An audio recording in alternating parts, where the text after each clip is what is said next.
रंग जी के मंदिर से हैं महर्षि। ओहो भाग बड़ी मेरा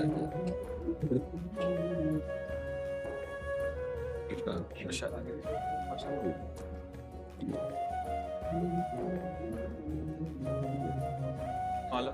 लाओ संत भगवान को माला, देखो आसन दो संत हाँ, भगवान, लाओ संतों की पूजा करो माला।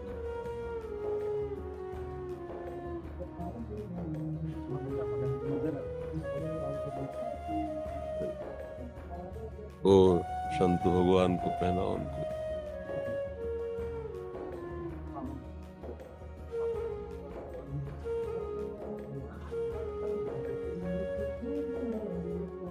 ऋषि, आप पूज्य संतगण रंगदेव जी के मंदिर से आए हैं, आप इस्कॉन से हैं। हमारे जी आप अयोध्या जी से आए हैं हमारे जी। हमारे जी आपके कोई आशीर्वचन प्रेरणा हमारे जी। हमारे तो हृदय में एक ही बात है कि अपने लोगों जैसा भाग्यशाली त्रिभुवन में कोई नहीं है, क्योंकि अपने लोगों को संसार की दासता से हटा करके भगवत दास कहलाने का सौभाग्य मिला है। हम श्री कृष्ण दास हैं, भगवान के दास हैं, भगवान के विविध नाम रूप हैं। बस इस सौभाग्य की सुरक्षा करनी है कि हम भगवत दास हैं। अब कोई साधारण व्यक्ति या साधारण जीव नहीं है, तो हमसे अब कोई साधारण काम होने भी नहीं चाहिए। असाधारण पदवी हमें मिली है। ये भगवत दासत्व ऐसा कि ब्रह्मा जी भी नमस्कार करते हैं इस दासत्व को, और ये दासत्व जिसके हृदय में प्रकट हो जाता है, न वो ब्रह्मा का परम पद चाहता है, परमेष्ठी पद, न वो सम्राट पद, न इंद्र पद, न वो योग की सिद्धियां चाहता है, और यहां तक कि वो मोक्ष भी नहीं चाहता। दीयमानम न गृह्णन्ति बिना मत सेवनम जना। बस इसकी रक्षा करना हमारा कर्तव्य है। क्या कर्तव्य है? निरंतर भगवत सुमिरन और सेवा। हरिदासत्व दो ही भाव में पुष्ट होता है, सेवा सुमिरन सावधान। साधु निरंतर सुमिरन परायण और भगवत सेवा की भावना से, इसी में परम सिद्धि है। आचार्य की, गुरुदेव की, वो संपूर्ण सृष्टि की भगवत भाव से सेवा करना, और निरंतर तेल धारावत अखंड भजन का अभ्यास।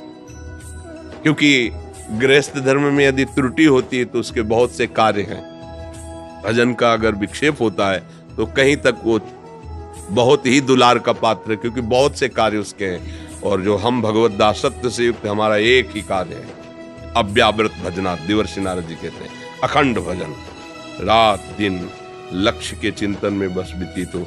कोई भी चेष्टा कर रहे हैं पर वो भजन नहीं छूटना चाहिए।